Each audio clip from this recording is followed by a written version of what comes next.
अस्सलाम वालेकुम दोस्तों, मेरा नाम है सुफयान सिद्दीक और आज की इस वीडियो में हम लोग बात करने वाले हैं OPPO F17 के बारे में।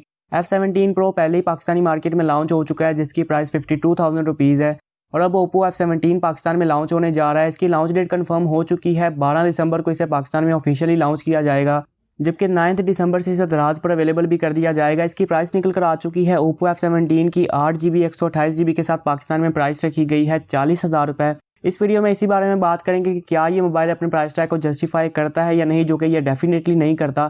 तो मैं आपको इसका ऑल्टरनेटिव बताऊंगा, तो वीडियो का एंड तक जरूर देखना। लेकिन वीडियो शुरू करने से पहले अगर आप लोगों ने चैनल को सब्सक्राइब नहीं किया तो अभी सब्सक्राइब भी कर लें और साथ वाले बेल के आइकन पर भी क्लिक कर लें। सबसे पहले आप लोग OPPO F17 की कंप्लीट स्पेसिफिकेशंस देख लें। मैं मेन बात पे आता हूँ कि भाई क्लियरली OPPO F17 40,000 रुपये के प्राइस टैग को जस्टिफाई नहीं करता। ये एक ओवर प्राइस डिवाइस है। अब वो कैसे कि सबसे पहले तो 40,000 रुपये के मुताबिक एक वीक चिपसेट दी गई है स्नैपड्रैगन 662 की, जबकि अगर आप लोग मार्केट को देखें तो 40,000 रुपये में आपको G90T, स्नैपड्रैगन 720G, 732G जैसे प्रोसेसर देखने को मिल जाते हैं जो कि इससे वे बेटर हैं। लेकिन OPPO और Vivo 662 और 665 से ही बाहर नहीं निकल रहे। अब मानना कि इसके अंदर एक एमोलेड डिस्प्ले है। बाय द वे मैं ये चीज़ भी क्लियर करता चलूँ कि इसके अंदर एक एमोलेड डिस्प्ले है, सुपर एमोलेड नहीं है। मैं ये चीज़ पहले भी बता चुका हूँ कि सुपर एमोलेड और एमोलेड में फ़र्क होता है। Super AMOLED display 20% brighter and 20% less power consume करता है as compared to AMOLED display. तो ये चीज़ आप लोगों ने ध्यान में रखनी है। OPPO F17 Pro में सुपर एमोलेड डिस्प्ले था, लेकिन यहाँ पर एमोलेड डिस्प्ले है।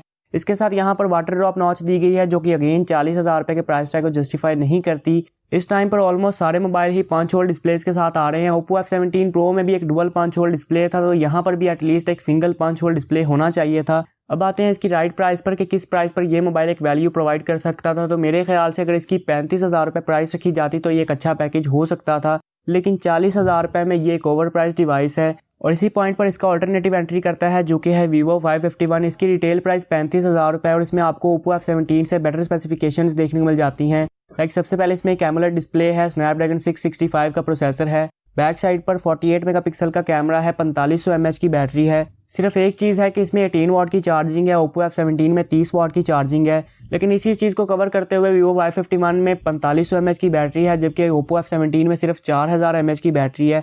तो मैं आप लोगों को रिकमेंड करूंगा, अगर आप लोग OPPO F17 को बाय करने का सोच रहे हैं तो आप लोग Vivo Y51 को बाय कर लें। ऑफलाइन मार्केट से ये आपको कुछ 31-32 हज़ार रुपये में देखने को मिल जाता है, लेकिन अभी के लिए 40,000 रुपये में OPPO F17 आपको एक अच्छी वैल्यू प्रोवाइड नहीं कर सकता। इन फ्यूचर देखते हैं कि जब इसे प्राइस कट लगता है तो ये किस जगह पे आता है, लेकिन वो बात की बात है। फिलहाल इस वीडियो में इतना ही। आपका OPPO F17 के बारे में क्या ख्याल है आप लोग मुझे नीचे कमेंट सेक्शन में बता सकते हैं। फिलहाल इस वीडियो में इतना ही। मुझे उम्मीद है कि ये वीडियो आप लोगों को पसंद आई होगी। अगर वीडियो पसंद आई तो ज़रूर लाइक करें, अपने दोस्तों के साथ शेयर करें। चैनल को सब्सक्राइब नहीं किया तो अभी सब्सक्राइब भी कर लें और साथ वाले बेल के आइकन पर भी क्लिक कर लें। इस वीडियो में इतना ही। अल्लाह हाफिज़।